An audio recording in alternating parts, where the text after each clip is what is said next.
All right. Good morning. This is Randy Turner. I'm with the Governor's Committee on People with Disabilities, and this is the Accessibility and Disability Policy webinar series. Today we have with us Lori Doucette, who is going to be talking about making employment a reality. Lori, go ahead and take it over.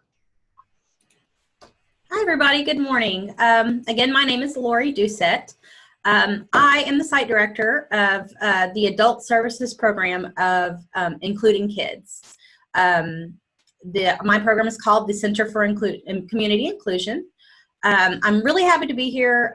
This is a topic that I feel a lot of passion about, and I'm really glad to talk about how we can help individuals with autism learn the skills they need to obtain and maintain successful employment.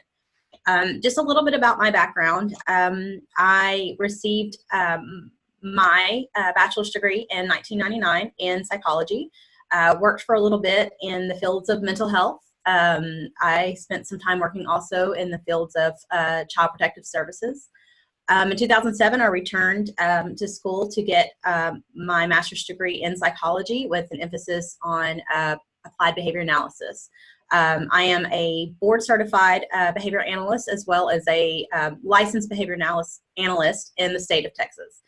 I have worked with individuals of all ages, primarily doing applied behavior analysis. My focus for the last 5 years or so has been working with teens and young adults to help them gain all the skills that they would need to live independent and productive lives. We do that in a clinic setting, we do that at job sites, and in the community. Just a second to give you guys some information about Including Kids. We are a nonprofit organization. We're located in Northeast Houston. We have been providing applied behavior analysis services to individuals with autism and other related delays for over 15 years. We work with individuals ranging from age 2 to approximately 30. We provide full-time in-clinic services. We provide after-school social skills, executive functioning groups. We do adult seminars, community outreach events, including Parents' Night Out, Saturday workshops for families. We provide those services free of charge. And we also do some training for other individuals in the community. So fire, EMT, police. So that's just, and our main goal and our mission is inclusion for all, true, meaningful inclusion. Okay, let's see.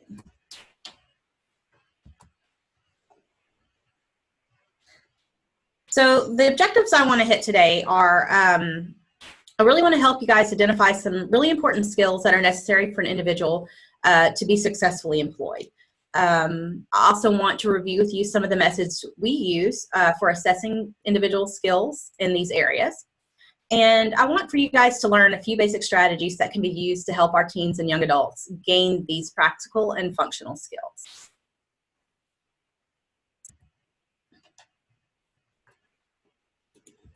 So the overview, we'll review a few statistics, which I'm sure many of you will be familiar with. Define and identify what transferable skills are, discuss some assessment strategies, and we'll also discuss some teaching methods.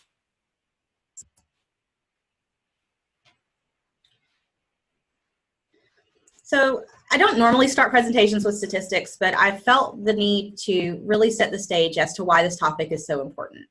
I'm sure, though, if you work as a parent, a caregiver, as an individual with special needs, I'm sure that these statistics will not come as a surprise to you.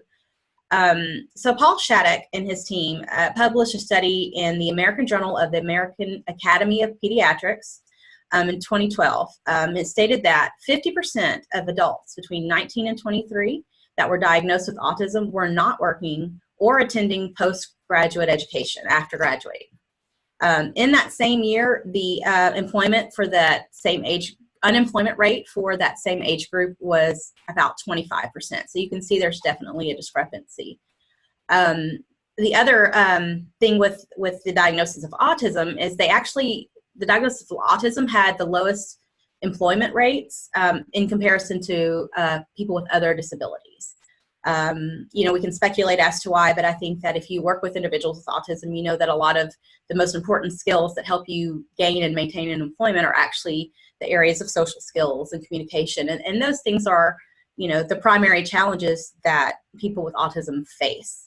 So we're really, we're kind of working on an uphill battle at this point.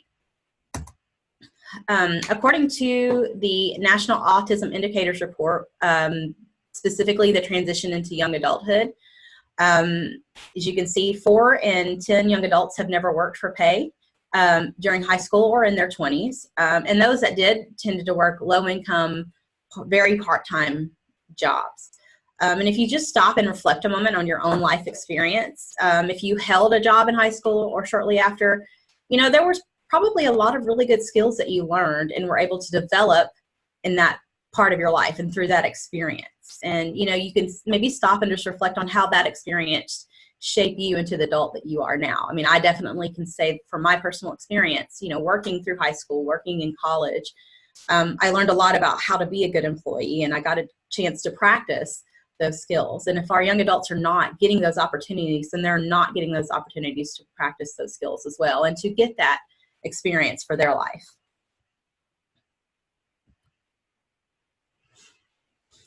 So a quote here that I find really just poignant and really kind of summarizes how I feel about this topic also comes from the National Indicators Report. Employment is often the primary transition goal of students with disabilities as they are about to exit high school.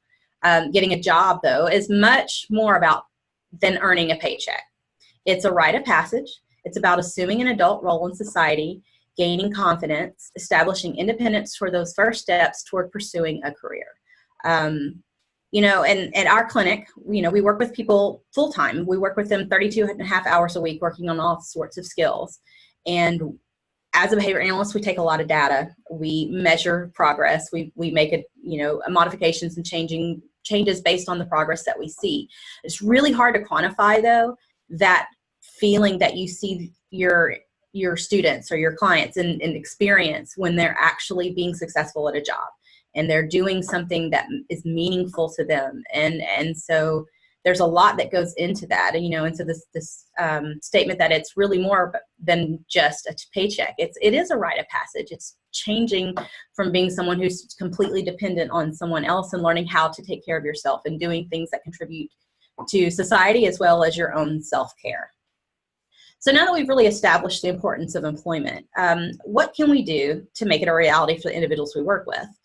There are many factors that go into successful employment for an individual. That includes, building relationships with people in the community that are not only just willing, but eager to hire folks on the spectrum, being able to build relationships with their coworkers and the managers and to build in supports and, helping them identify their awareness, as far as their career interest.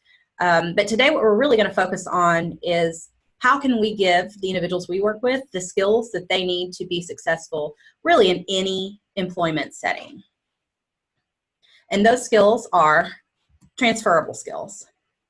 This is a term that really doesn't only apply to individuals with autism or any other disability. It's actually a term that covers a crucial set of skills that anybody needs to be successful in any kind of employment, regardless of what the specific vocational or career interest is.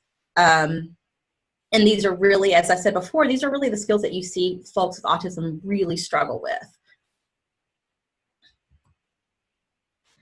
So what are transferable skills? Well, they are the skills that can be applied to all settings, all employment, and really they're pretty important in other settings as well, our relationships and home and community. They're skills that can be learned in one setting and will apply to many, many others, and will transfer with relative ease. They are critical to being successful in getting and keeping a job. They don't necessarily relate specifically to one type of vocational skill or another. You can think of them as universal skills of being a good employee. These skills can be found in several different areas, such as communication, social skills, safety, problem solving, executive functioning. And while individuals with autism may struggle specifically in these areas, the good news is that these skills can be taught.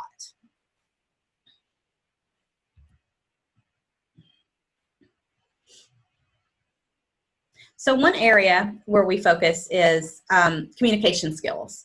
The list here is just a few examples of the type of communication skills that we work on, that we feel for individuals in our program have typically been the ones that help them be most successful. So again, there's a ton of communication skills. Again, these are just examples. But being able to follow instructions, whether these instructions are given verbally or written, be able to correctly follow the instructions with multiple steps. That can be pretty difficult for some of the folks with autism. Being able to use a clarifying or confirming statement. So for example, if someone gives you an instruction on, I need you to go put this such and such away, and the person doesn't respond to the instruction verbally to acknowledge that they've received the instruction, that creates a problem with communication with the person that they're speaking with.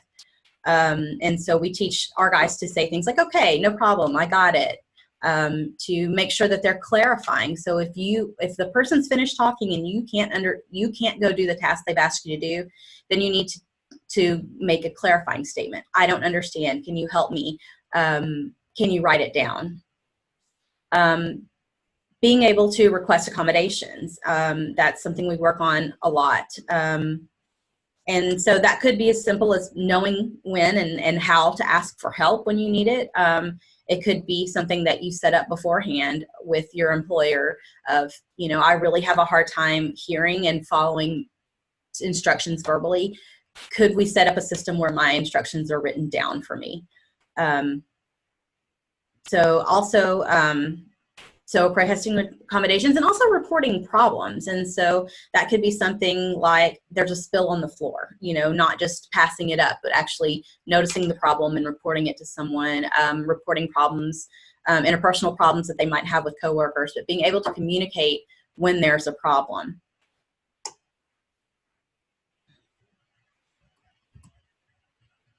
So social skills, social skill deficits are really one of the hallmarks of an autism diagnosis. Knowing how to initiate and end interactions with people, knowing who to interact with, who to not interact with based on your environment, based on your job. For example, there's some jobs where your primary task is to interact with customers. There's some jobs where it would be a little strange if you just started having conversations with customers. For example, if you're stocking and a customer's not approaching you for help, then it's probably weird to be like, hey, what's up? How are you doing? So learning like who to interact with when and how. Being able to follow break etiquette. I have a really good story of an individual that as I did an observation of them, without any intervention, just observing them at the job site, they took their break and they went into the break room. They got their drink out of the fridge, and then they also proceeded to start eating some donut holes that were sitting on top of the microwave. I was just observing. Someone walked in and was like, why are you eating my donut holes? And so we understand, working with our coworkers that can really make someone judge our guys in a different way. And so, helping them know, like, it's not okay to blast your music on your phone without headphones in the break room. It's not okay to eat someone else's food. Just learning those kind of hidden rules and social skills. Being able to respect personal space. Good example of that is if for our guys that have done job sites at grocery stores, like learning that, for example, if you're trying to put away returns, but there's a customer right there, shopping where you need to be, that the expected behavior in that situation would be to wait and let that person move out of your way, and then you would go and stock rather than reaching around or invading their personal space. So again, just some examples of transferable skills specifically related to social skills. Safety also is a huge area of concern for our guys. They need to be able to be safe on the job. And really, even the social and the communication skills really can also tie into safety. So we talk about appropriate interactions with managers, coworkers, and customers. So, you know, the appropriate interaction you may have with someone is really based on your relationship with them. So, for example, the way that I might greet a coworker that I work closely with might be pretty different than how I would greet my manager or my boss, or even how I greet my manager or my boss directly might be very, very different than the store manager that comes in just a few days a week. And so just knowing, you know, the appropriate way to interact with people at different levels. Of course, learning the workplace appropriate topics, workplace appropriate, inappropriate topics. And I included this under safety because really this could affect their employment. It can affect their safety. And so, you know, learning that, you know, sexual topics, politics, religion, even bathroom humor is not really appropriate in the workplace setting. And so for some of our people, you know, just kind of saying what they mean, you know, they speak very bluntly. And so learning how to rephrase these things that are, you know, in an appropriate way. We teach appropriate responses for when somebody asks them to do something inappropriate. So for example, if a coworker were to ask them to steal something or take something home with them, if they were asked to leave the work environment with someone that they didn't know well. So we work really hard on those type of safety skills. So knowing how to refuse an inappropriate request. Also just reacting to emergencies. So we work on that in the job site and in our clinic settings. You know, do you know what to do if there's a fire alarm? Do you know what to do if there's a power outage? Do you know how to handle just basic emergency situations? Can you react to those things appropriately? We also work on safe and effective cell phone use. So the cell phones for our guys, it's not a official requirement for our program, but we do highly encourage our families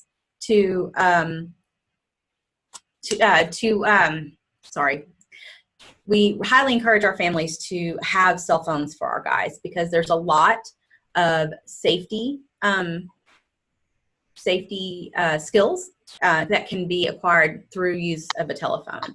So some of the examples of that would be we teach them to send check-in text. So for example, if our guys are going to their job site, they're leaving the clinic to go to job site, they're prompted or taught to text me.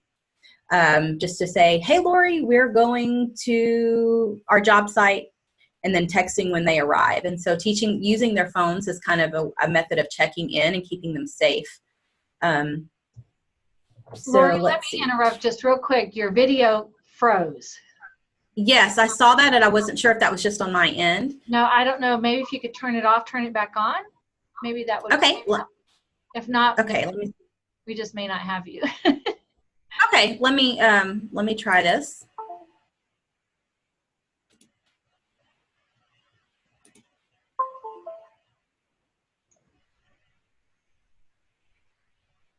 Can you still hear me? I can still hear you. We just can't see you. That's okay. That's okay. Okay, yeah, because I turned the camera back on and off and it didn't come back. So I apologize for that. Okay, so I'll just keep going. Safe and effective cell phone use. So, you know, and it's also things such as if they get lost, if they're not sure what to do, being able to use their phones to contact a trusted adult, whether it's someone at the job site or a family member or a caretaker, just being able to know how to contact someone. So we work a lot on those safety skills because if they cannot be safe in the job site environment, then the concern is that, you know, they can't be independent. And so we really focus a lot on safety interactions. So problem solving, another area where an individual with autism can perform tasks. Typically what you see is they can perform a task better, faster than pretty much anyone else. But if there's a problem that arises, you might see that, you know, a problem behavior occur, or you might see that they don't know how to take it to the next step for problem solving. They may not even seek out help. And so we really work on problem solving skills so that, one, we put systems in place to help them We put systems in place to help them be as independent as possible to avoid problems occurring, but then also teaching them really how to solve problems. So one of the things that we will put in place, for example, we teach them to check their own work and find their own errors. And so if we're working on, if they've really mastered the particular task that they're doing, we'll have them stop working and check in on a regular basis to determine if they've made any errors and then fixes them. And that helps promote their independence in that side as well. We work specifically on what to do if they're missing materials, if something is broken. If someone gives them an instruction that they really just don't understand, again, using those clarifying statements and being able to recognize, I don't understand what you're saying, and ask for clearer instructions.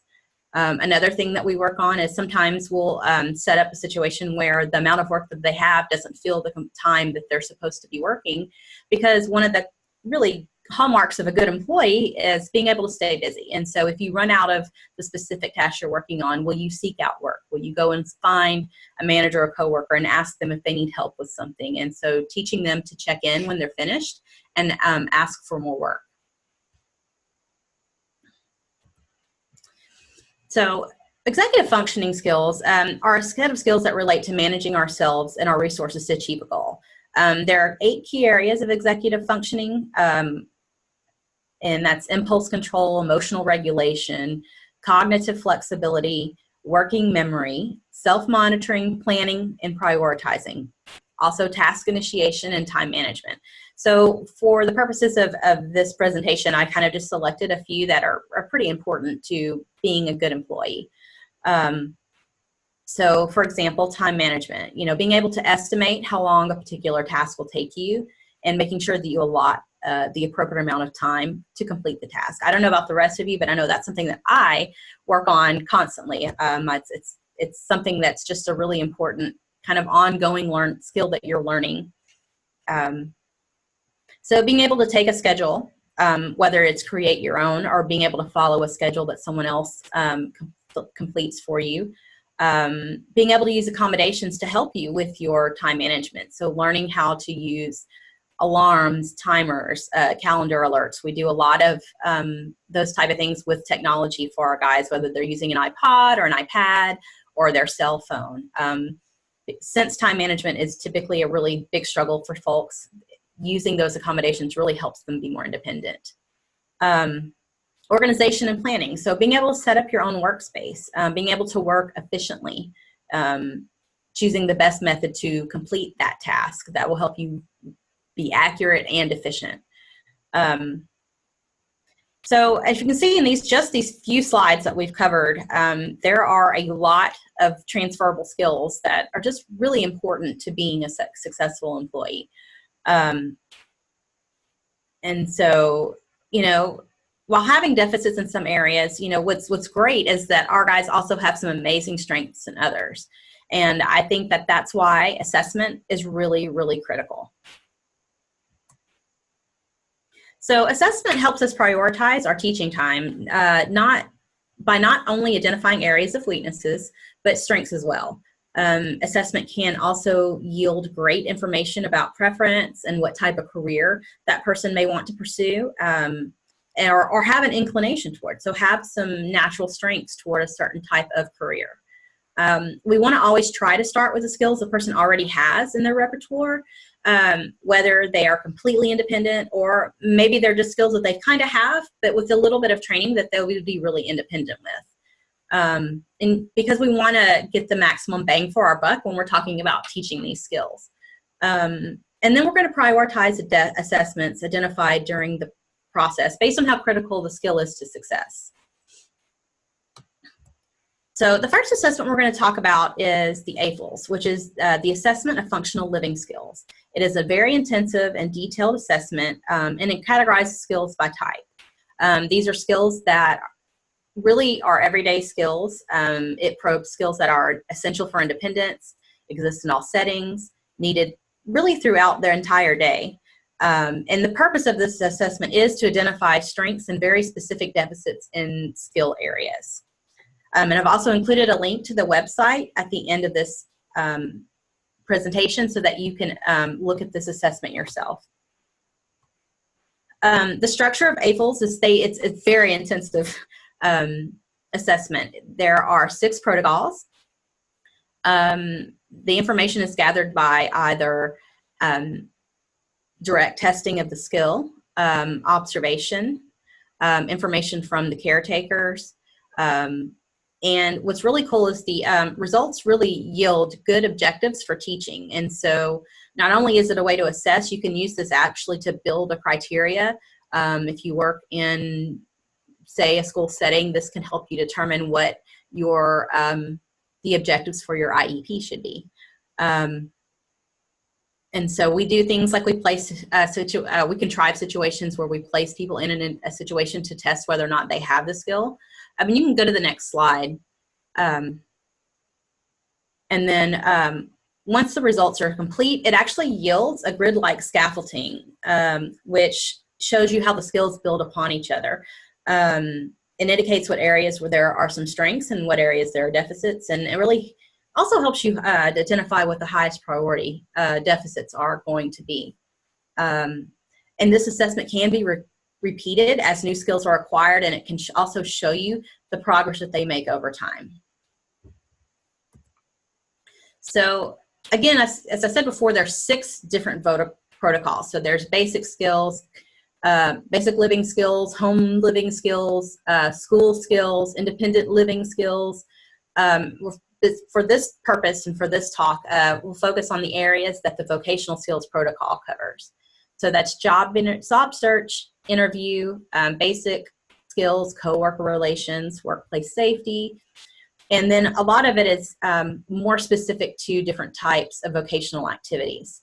The 3 where we focus the most, because again, we're looking for getting the biggest bang out of our buck when we're teaching skills, is basic skills, coworker relations, and workplace safety. Those are the skills that really are, again, transferable and are going to be important no matter which setting the person ends up working in. So this slide here is just, it's an example. It actually comes directly from the AFL's website. They put a link on their page for people to be able to see what the assessment looks like.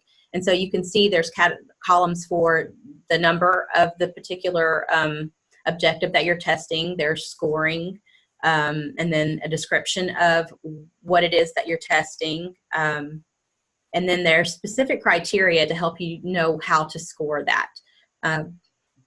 So if we just look at one, for example, let's see. And I'm not sure, I'm hoping it's easier to read. So CR6, for example, uses appropriate topics of conversation for a work environment, something that we talked about previously under safety and communication skills. The learner will discuss only appropriate topics for conversation in the work environment. So, and the way you answer that question is, do they discuss only appropriate topics? And so you might test, if they are involved in a job site, if they are going out and working on employment skills, you might test this in the direct environment. You know, and then it gives you some criteria on examples of what you're looking for. Of course, we're not talking about racial, sexual, violent type behaviors, drug or alcohol use. We're not discussing those things at work because it's really just not appropriate for anyone. And then if you look here in the far column, you'll see that the skill is broken down from level 1 to level 4. And you can, based on what that person information they can give you, then you would score them. And again, knowing where they are, determining if this is a priority skill for this person, and then you can measure their progress by testing it at a later date and see whether or not they've made progress. And then if we go to the next slide, you will see an example of a result. So this is one of 2 pages of the vocational assessment results grid. And so as you can see, even within the vocational skills, there's categories with subcategories within the vocational skills. So you can see Cersei Lannister was tested by Tyrion Lannister. Sorry, I'm a really big Game of Thrones fan. You can see that he's repeated testing over the course of several years. The black is showing where the baseline skills that Cersei had. And then as you look at the blue, those are things that have been taught over the past year and skills that she's acquired. Again, the green would be the next following year. And so you can see how it scaffolds, and it really gives you a really good overview progress over time of the skills that they're gaining. And there's going to be some skills, for example, for Cersei job search, she's probably going to need a lot more accommodations and a lot more assistance and support in finding and getting a job with the interview. There's skills that are limited in the interviewing situation, but there are accommodations we can make for that. So we might not spend a whole lot of time trying to build skills here, but you can see we've spent a lot of time building skills under basic skills because, well, basic skills are skills that everybody needs to have to be a good employee. And so that's where we're spending most of our time prioritizing coworker relations, safety. Custodial and cleaning was a specific vocational area where she has made a lot of progress. Mainly most likely because Tyrion would be targeting these because they apply to more multiple environments. So not only could it be a job skill, it's important for independent living as well.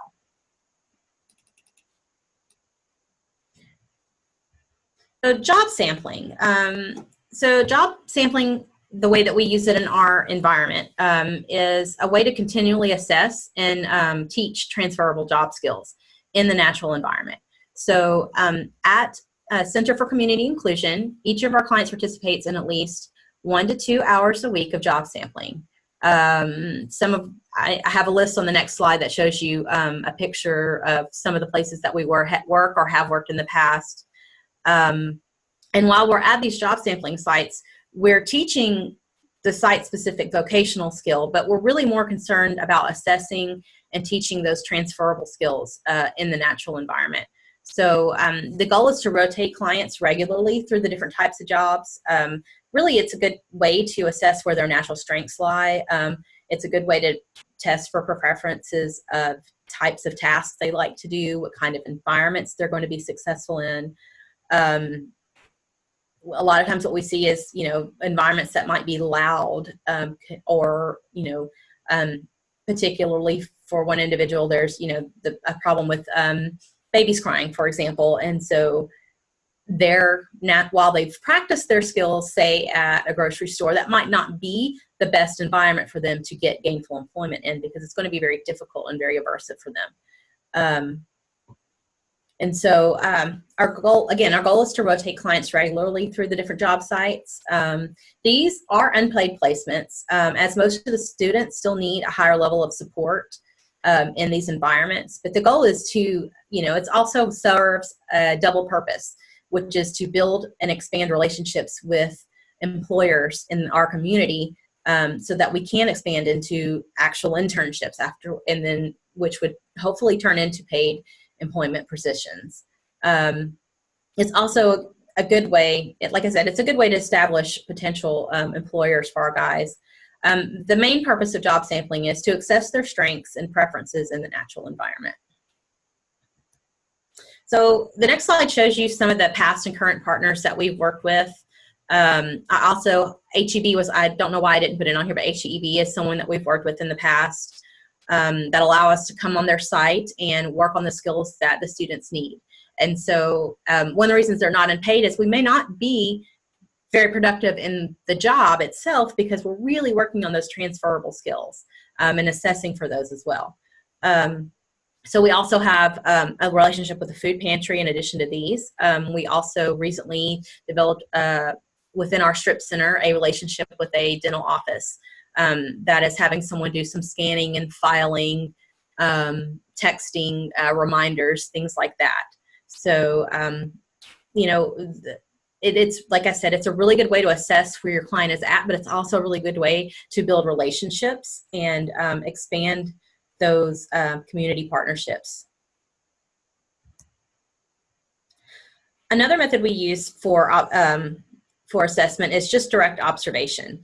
And so what this really looks like is contriving situations and testing the response. So some of the AFLs, for example, might be like this, but things that maybe aren't covered in the AFLs, we will still use a similar method. And so we will contrive situations and test the response, for example, in the areas of communication or problem solving. It's typically we would conduct these in a more clinical setting, mainly just so we can control for variables and make sure that we're really testing what it is we want to see, that whether or not the student has skill the student has. So the individual would be presented with a task in a situation where that specific skill is tested as to whether or not they have it. And so we try to contrive it to be as real world as possible. And so an example of this is Dorothy Lerman is a behavior analyst who works for the University of Houston Clear Lake. She and some of her graduate students published a study in behavior analysis and practice that used contrived situations to test for several social skills related to the work environment. You can see the list here: confirming statements, requesting help specifically for missing materials or unclear instructions, again, requesting more work when they're finished with their work, and also responding appropriately to corrective feedback. And so they would set up situations. So they would actually give them materials to complete a task where the materials, something that they needed, would be missing, or that the instructions that they were given weren't really clear, or even the feedback. And so if someone were to complete a task and they said, can you file these alphabetically, then the supervisor would come back and say, that's not right, you need to fix it, but not give them any specific information to see if that person would say, what do you mean it's not right? Can you tell me a better way to do it? And so the testing in this direct manner, it can be repeated across tasks and people, and it really helps more accurately demonstrate whether or not the skills are present. So those are the main 3 ways that we assess for the presence or the absence of specific transferable skills. There are many other assessment tools out there for employment skills and preferences. I'm sure that the people viewing this, you guys probably use all kinds of different assessments. I think that the takeaway is what you really want to do when you're assessing is make sure that you're getting an accurate, representative information about the person's strengths and their deficits and their preferences. And the preference is really important. And doing that across a wide variety of potential employment-related situations. So that covers assessment. We're going to move into talking about methods for teaching, some of the strategies that we use in our clinic. So there are many behavior analytic skills to talk about as far as how we teach. These are the ones that I felt would be most beneficial to discuss for today. So, of course, while these skills cannot be acquired during a single webinar, what I want is to make you familiar with some behavior analytical research-based strategies to help individuals gain the skills that they need to be rockstar employees. So those would be activity schedules, behavioral skills training, contrived situations and role play, and visual supports. So activity schedules. This is a method of chaining mastered skills into basically a to-do list so that the learner can complete the task independently. It aids in teaching that person to initiate and complete tasks without having to have repeated and multiple instructions from an adult. It really just promotes independent working. They are a support that actually does not necessarily have to be removed or faded out for the person to be independent, and can actually be a very useful accommodation. So if we go to the next slide, you'll see there are several examples here that I've listed of activity schedules. And if you look at them, they probably look really familiar to things that you may actually use yourself. And that's the beauty of the way that we're teaching these young adults to use activity schedules, is that we're trying to make it as natural as anything that anyone else would use. So we use calendars, we use to-do lists, checklists. We like, as best we can, and within the person's ability, to use technology-based activity schedules. We will use daily routines to really establish those things that you just kind of always do when you arrive at work, when you leave at work, when you're preparing to go on your break. Just making sure that we really use activity schedules to establish those things. And then there's also, for if you work with learners that maybe don't have as much cognitive ability or reading ability, there are visual and picture schedules out there as well. So the next slide shows you just, this is actually a grooming task, but it just shows you, this is a very simple app that is on the iPad, and it really is, it's incredibly simple. And you type in the different steps. The person can click on the little squares that you see and check them off as they go. And so that's just a really, just a small, simple example of a checklist on an iPad.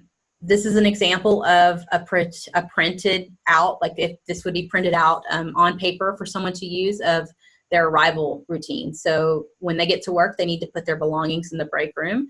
They need to clock in. They need to set, if they know when their lunch break's supposed to be, they need to set an alarm for that lunch break so that they know to leave.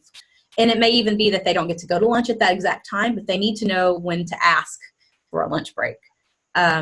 They go get their work list. They check in with their supervisor to make sure there's not any changes. And then they get started on their first task. And so this is really, to establish those routines.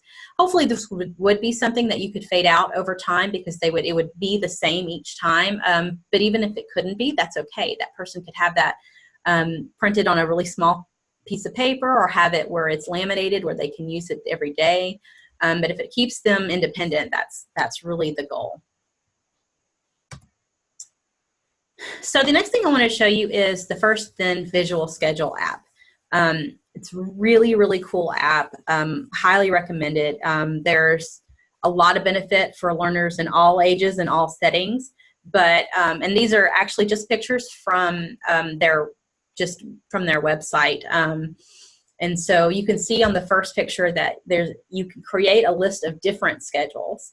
And so you could plan their whole day out on this, basically. And then if you look at the second picture, it's an example of within the schedule, this is what you would get. And so they don't match. I apologize for that. But if you were to pretend that how to make a sandwich on the left actually said baking cookies, you would click on the baking cookies, and this is what would come up, would be the different steps for that. And so this could definitely, while this is showing more of an independent home living skill, you could see how this would easily translate into work skills. And so if they're doing multiple tasks across the work day, and they need to know each step, so you would set up, so if they're going to be working at one of the jobs we do is assembling patient information packets, and then they may do that for a period of time, and then they may go into doing like a cleaning checklist to make sure that the office is, shredding is picked up and tables are wiped down and the coffee area is stocked. And so each one of those big job tasks can be broken down into smaller tasks. So it really is a very beneficial app. I would highly recommend anyone looking at this for really any learner of any age. It's a really good resource. So another thing that we like to use is Google Calendar. And so the way that we use this is actually we'll put a schedule for the group in a Google Calendar and then share that via email with the individuals in the group. And so this is really kind of giving them an overview of their day and their week. And then even within, say it says work on your personal goals. Well, they're going to have within that, there's going to be another schedule that's going to tell them exactly what objectives that they're working on, whether or not they're working independently or working with their teacher, but it really kind of builds in the structure. And so it's a really good way. And then it's something that the teacher can control and send out. And so we've really found a lot of benefit in using Google Calendar. You can also, set alerts. When you click on each individual task, you can have notes in those tasks so that if you have more specific instructions for the individual, you can put those within each task. So another method I wanted to talk about today is behavioral skills training. This is an effective teaching method, especially if you're working in a group setting. We use it to teach social skills, problem solving, executive functioning, just communication skills. The components of which are you give a brief verbal, written, or written description of the skill that they're learning. You might include some context information. You might talk about what the skill is and the why it's important. but you're going to keep that very, very brief. The bulk of the learning is really in modeling. You can do this in vivo, so doing it live with people modeling the skill. You can use video models, but the purpose is to show each step of the skill that they're learning and then demonstrate that to them a few times. The next step would be practice or role playing. So having the client practice a skill in a role play or pretend situation. Initially, the instructor may be coaching them through each step, definitely providing prompts as needed. But the goal is really for them to demonstrate it independently. Feedback is another critical piece of behavioral skills training. It's really crucial to the process. When providing feedback with behavioral skills training, it needs to be immediate and specific.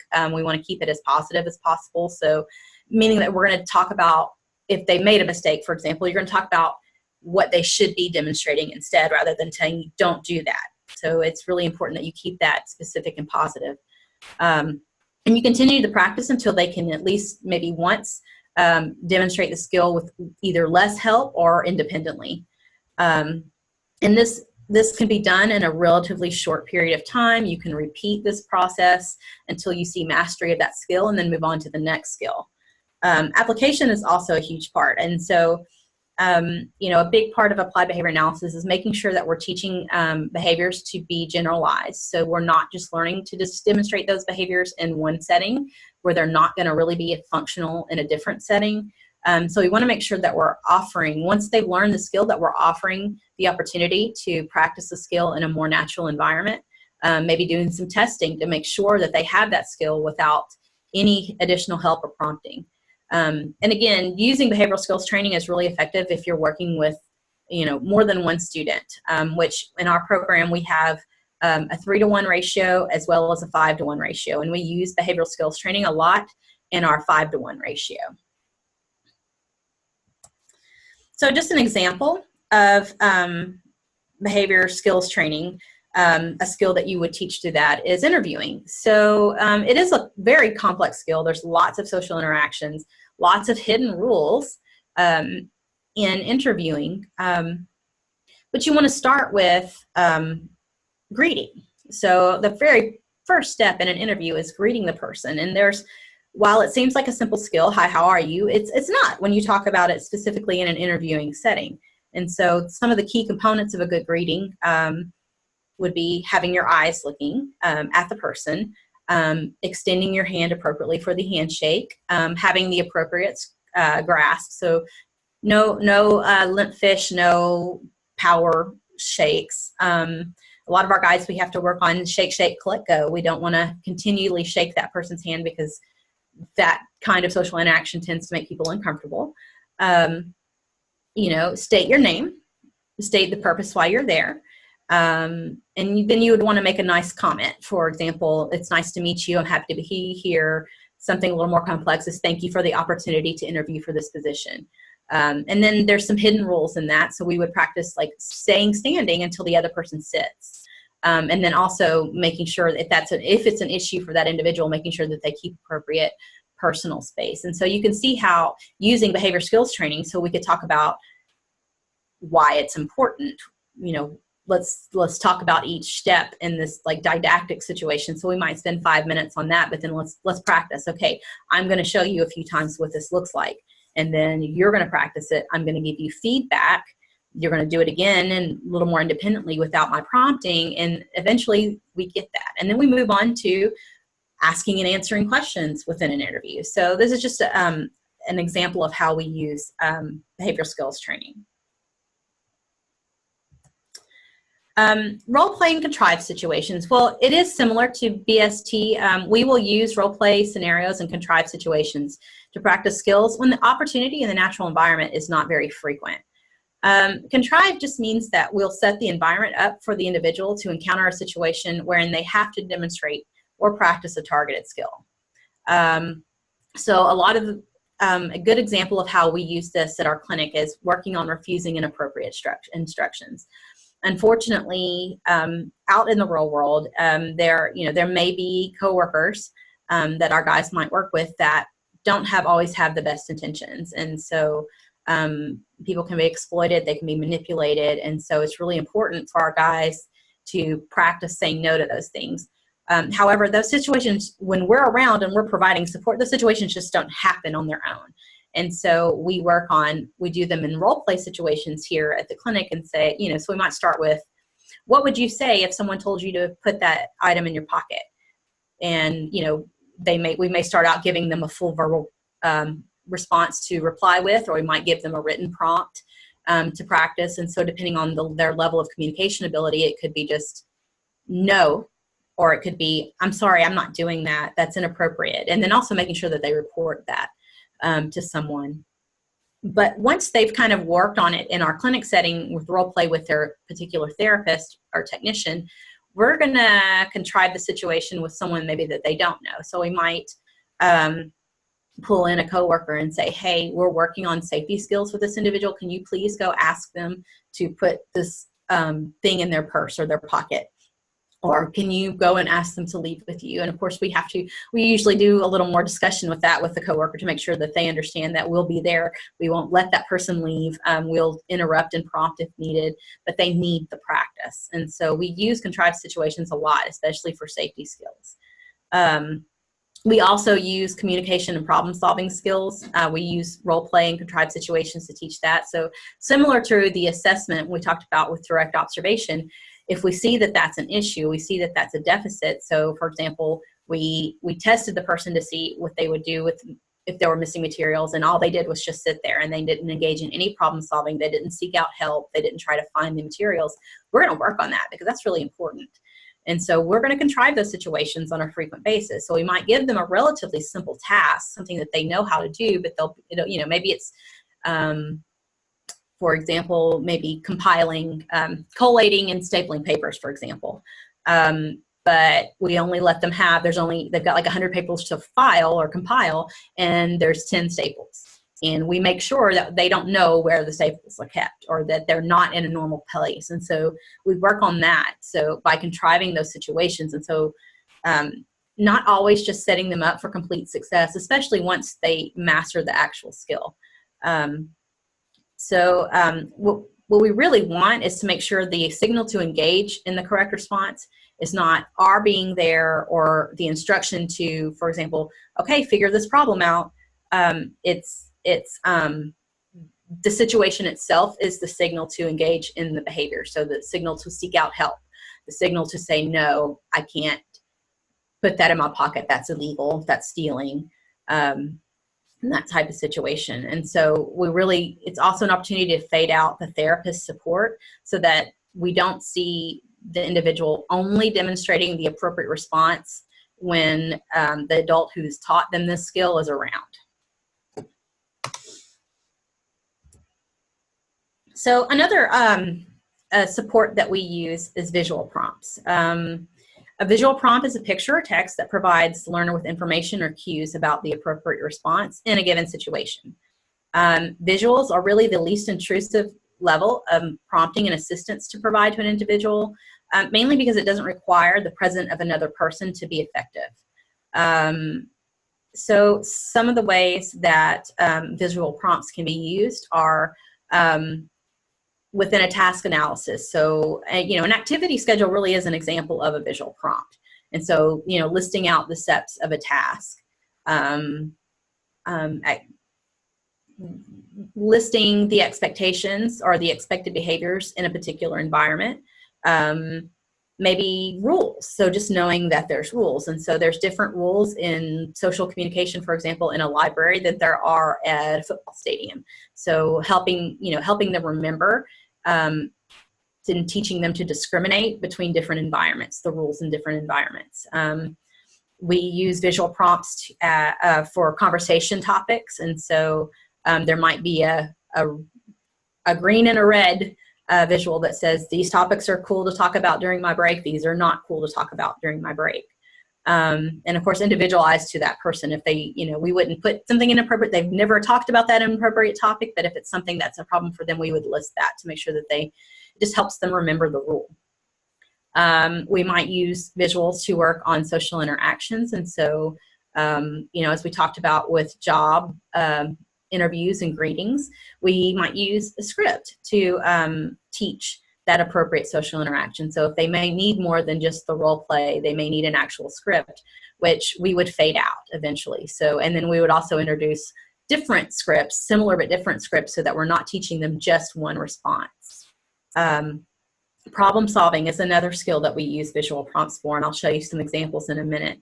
Ideally, these would be faded out completely or faded as much as you can to make them as unobtrusive as possible. And that might be you just fade them down to the minimal information that the person needs to be successful, or you might fade them down size-wise and making them small and unobtrusive. So one example for problem solving is a flow chart. I really like these. These are fun to create. And actually in the resource slide, I actually included that I actually just used a website to create this. It was relatively easy. I think it's called Drawio, but I have the link in my resource slide. So this is a good example of a visual for the solving the problem of finding missing materials. And so the question is, do I have all the materials I need? Yes. If you say yes, then great, keep working. If you don't, then the next question is, do I know where the materials are? And then you determine yes or no. Yes, then go get them and get back to work. If you do not know, then you would want to ask for help. Where is the blank, the staples? And so and so in this, we might have a list of people that they can go ask for help if they're not really clear on that. So we could add more to the visual if needed, depending on the individual. So, but the next question is, did they help you? Did they know where it was? Were they available? If the answer is yes, then you go get the materials and you keep working. If the answer is no, then the next step would be to find someone else. And then again, you need to determine, did they help you? And so it just kind of gives them some structure for that particular problem where, so they may have worked on this with their therapist for a while, and the therapist's like, I need to fade out I need to fade out of their proximity. I need to fade out the assistance I'm providing. This is a really good way to fade out the therapist and something that they can have with them that helps them be independent. So the next slide is an example of like conversation topic prompt. So I can have conversations with my friends or coworkers about. And so this person may have this particular example, this person may have a lot of language. They just need help thinking about questions or topics that they can discuss. And so work, they can say, well, how's your work day been? Or CCI, that's Center for Conclusion. How's school, how are you doing in school today? What did you work on with, your therapist? How's your day going? How's your week? Oh, I like your shirt. And so these are skills we've probably worked on in the past, so they have some teaching in this. But again, to fade our presence and to increase their independence, this is just something that can prompt that skill that we've already worked on. So they may know when say something nice means give a compliment about someone's hair or appearance, or something that they did well. You can talk about food, you can talk about hobbies, TV shows, etc. And again, another example of this is you might have two columns on this, and one's green and one's red, and the red might be topics that person may engage in that we want to make sure that they do not in this particular environment. And so you might have these, green for cool topics, red for not cool topics. So the next slide is just an example of a visual support that we've given someone who is working on responding to feedback appropriately. So that's, it's actually a skill that I've seen people really struggle with. Our guys, that are higher functioning on the spectrum, they don't like to be wrong. They don't like to get feedback. And that's really hard. I can tell you that I relate to that. I don't like to hear that I made a mistake. But it's important. It's critical to staying employed that you can take feedback from your, either a coworker or your manager appropriately. And so this is just a visual to help them remember and to prompt them what they can say. And again, we've probably worked on this in role-playing contrived situations, and maybe this is the next step where they're actually working at a job, and this is something maybe on a 3x5 or smaller card that we have on like a ring binder ring that they keep in their pocket. And so we've also worked on training them that if you're not sure what to say, pull it out and look at it. And so the things that are appropriate to say when someone gives you feedback is, okay, I got it. Thank you. No problem. Sure, I'll take care of that. Those are all things that, for the most part, bosses would appreciate hearing that as acknowledgement to feedback. So those are just some few examples of visuals. There's so many ways you can use visuals to support and promote independence. And really that's what we're needing is, we want, while our guys may always need supports, we want those supports to be able to be provided in the natural environment by the people in their natural environment. So if a coworker knows they have a visual for problem solving, that they can, all they have to do to help that person stay on task is to prompt them, well, where's your problem solving visual? Why don't you use that?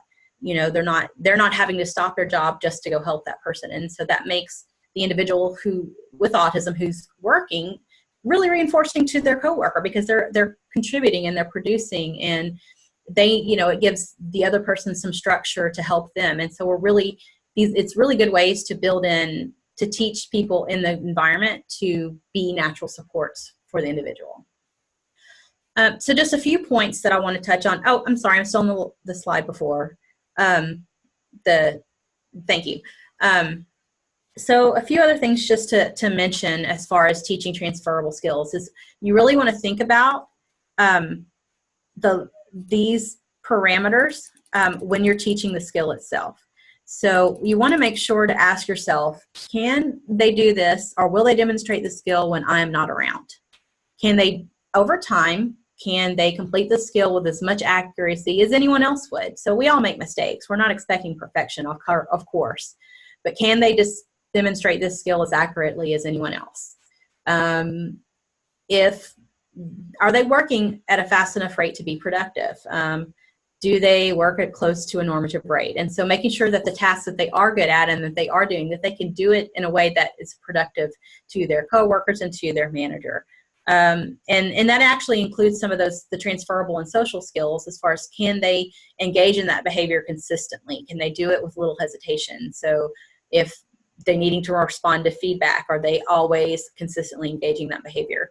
And generalization, can they demonstrate the skill with other people, or only with the person that taught it in the first place? Can they demonstrate the skill across different settings, which is great. That's why the job sampling is so great, because it gives them opportunities to practice the same skills in different settings. Can they give similar but different responses? And so again, like we talked about in the visual previously, they don't just always say, okay, when they get feedback. They say, sure, no problem, I got it, I'll fix that. My bad, I'm sorry, I'll take care of that. And so teaching not just generalization across settings and people, but also using similar but different responses. So to conclude, my takeaway for this, I always like to tell people when I talk about employment skills, start early. It doesn't matter how the age of your learner. Thinking about the skills that you're working on with them when they're 5 and how they translate into those transferable employment skills. So communication, social skills, problem solving. It's never too early to start thinking about the success with employment.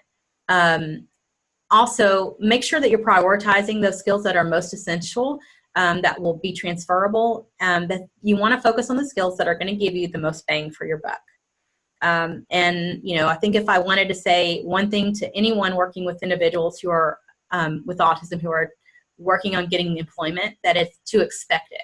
It is possible. It is something that our individuals deserve. The skills that they need to be successful are definitely teachable. And so I think that, there's a culture shift that I really hope to see, where people are not only willing, but eager to employ folks with autism. And I think that starts with us expecting it to happen. So the next slide is just some references. And I actually, I think I might be missing a reference. I can send that to the person who's hosting and make sure that it's included in there. There was an article that by Shattuck that I quoted that I realize now is not in the reference, but I'll make sure that's in there. And then if you look at the resources, there is the website for the APHLS assessment. They have all the different protocols on there that you can look at and purchase. They also have, again, they have the grids. You can print off the grids for free, and you can also print off or download samples of each individual protocol to give you kind of a picture of the way that the assessment works. There's just an article from Behavior Science in the 21st Century.org. It's just kind of a simple article about behavior skills training. Just a short, cool article if you would like to read that. And then if you're interested in making flowcharts, Drawyo was really easy to use. And so I typed that into my browser and it pulled up the app. It kind of works like a Google Doc almost. How do you spell that, Lori? So it's www.draw.io. Okay. And again, it comes right up as you type it into your browser and hit enter. And it gives you all the shapes. There's all different. It's actually more, I think, made for people in business who make all different kinds of charts and stuff. But I mean, there's so many things that we use that really aren't necessarily tailored for folks with disabilities, and it doesn't matter. I mean, you find things that work for you. And so when I wanted to learn to make problem-solving flowcharts, this is what I found. So I'm hoping it'll be. Very good, very good. Do we have any questions from our audience? I haven't had a question pop up yet, so let's give it just another few seconds. Any other closing comments that you wanted to make, Lori? I think my closing comment is what I said before. I mean, I think that, we have to start expecting this. I think that we should work on it early. I think the importance of having our individuals involved in job experiences as young as we can possibly get them in there so that as they transition into adulthood, it's not this whole brand new world. It's something that they're used to. It's something that we've been preparing them for. So that's really my takeaway. It's just we really need to start early and expect employment. Well, thank you so much for joining us today. I see no questions, so we'll go ahead and close the webinar for today. Thank you for your excellent presentation, Lori. And we will make sure that participants receive the materials, the CART transcript, and your contact information. If that's all right, then they can contact you with direct questions if they have any. Oh, of course, no problem. All right. Well, thank you, and everyone have a great rest of the weekend. Bye-bye.